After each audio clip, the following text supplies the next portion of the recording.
అండి. Welcome back to my channel. మేము వచ్చేసరికి ఇది ఆర్టీసీ వర్క్షాప్ రోడ్ దగ్గర గ్రౌండ్స్‌లో ఉందండి ఈ ఎగ్జిబిషను. ఇది 2 రోజులైంది అంటే ఓపెన్ చేసి. ఒక 1 మంత్ అయితే ఉంటుంది. సంక్రాంతి స్పెషల్‌గా ఈ ఎగ్జిబిషన్ అనేది పెట్టారు. ఇంకా స్టాల్స్ అయితే కొన్నే ఓపెన్ చేశారు. ఇంకా కొన్ని స్టాల్స్ అయితే ఓపెన్‌లో లేవు. అంటే 2 డేస్ అయింది కదా! మేము వెళ్ళేసరికి ఎవరూ లేరు. కొంతమంది ఉన్నారు. అండ్ ఎంట్రీ టికెట్ కూడా వచ్చేసరికి 50 రూపీస్ అండి. అండ్ మనకి ఇక్కడ ఏది ఎక్కినా కూడా 50 రూపీస్ అనే అన్నారు. రీజనబుల్‌గానే ఉంది రేట్లయితే. బయటైతే వేరే ఎగ్జిబిషన్స్‌లో 100-200 చెప్తున్నారు. ఇక్కడైతే పర్లేదు.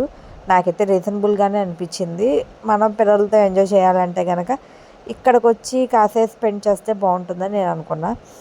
అండ్ ఇంకోటి సంక్రాంతికి ఎట్లాగో మనకు సెలవులు ఉంటాయి కాబట్టి పిల్లలకు కూడా ఇలాంటి ఎగ్జిబిషన్స్ అన్నీ చాలా ఇంట్రెస్ట్‌గా ఉంటుంది. మా వాడు చాలా ఎంజాయ్ చేశాడు. అన్‌ఎక్స్‌పెక్టెడ్‌గా మేము ఈ ఎగ్జిబిషన్‌కి అనేది వెళ్ళాము. మాకైతే బా నచ్చింది. అండ్ కాకపోతే స్టాల్స్ అయితే మేము ఇంకా ఎక్కువ ఓపెన్ చేయలేదు కాబట్టి చూడలేకపోయాం. ఇంకా అలాగా మేము కొన్ని ఈ బాబు మాత్రమే అన్నీ ఎక్కాడు. అలాగో అవి కూడా 50 రూపీస్ అని అన్నారు. రీజనబుల్‌గా అనిపించింది. ఈ వీడియో నచ్చింటే ప్లీజ్ లైక్ అండ్ షేర్.